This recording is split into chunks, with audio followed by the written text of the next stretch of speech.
असा मातमी कौम ना हो, मातम इस्लाम दस्यो ही ना है। इन कुरान में का हिकड़ी आयत दिखारियो जेमें अल्लाह से लिखियो हुजे इन्नल्लाह माल मातमीन, अल्लाह मातम वारन सां गॾु आहे। कुरान चवे तो इन्नल्लाह मास साबिरीन, अल्लाह सब्र करण वारन सां गॾु आहे। जेके माण्हू मातम कनि था इन्हनि जो न सहाबा सां ताल्लुक आहे न अहले बैत सां ताल्लुक आहे।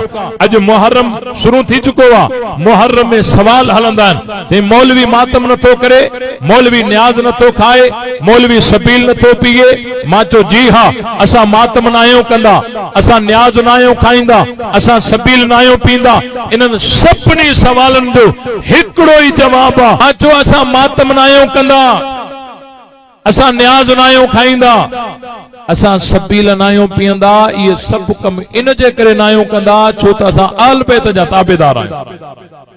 इहो कीअं अहल बैत जा ताबेदार हुजो हा त पिटको त कयो हा न, मातम कयो हा, न्याज कयो हा, सबील कयो हा। मां चयो न, असां अहल बैत जा ताबेदार आहियूं, तॾहिं मातम न आहियूं कंदा, तॾहिं सबील न आहियूं पीअंदा। चई कीअं? मां चयो हज़रत हुसैन जो पुट इमाम ज़ैनुल आबिदीन जेको वाक़े करबला में मौजूद आहे, अब्बे हुसैन के शहीद थींदे अखियुनि सां ॾिठो अथई। वाक़े करबला जो ऐनी गवाह है। करबला को बाद में 34 साल दुनिया में जिंदा रहो। 34 सालन में घणा मुहर्रम आया, 34 मुहर्रम आया न।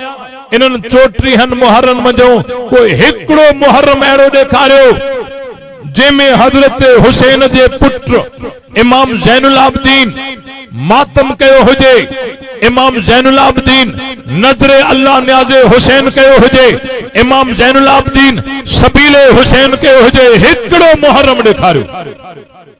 जे उन इहे कम न कया आहिनि त हज़रत हुसैन जो पोटो इमाम मोहम्मद बाक़िर रहमतुल्लाह अलैह पूरी जिंदगी करबला को बाद गुजारी आहे। इन पंहिंजी पूरी जिंदगी में हिकु दफ़ो मातम कयो हुजे ॾेखारियो, पूरी जिंदगी में हिकु दफ़ो सबील बणाई हुजे ॾेखारियो, हिकु दफ़ो न्याज कयो हुजे ॾेखारियो।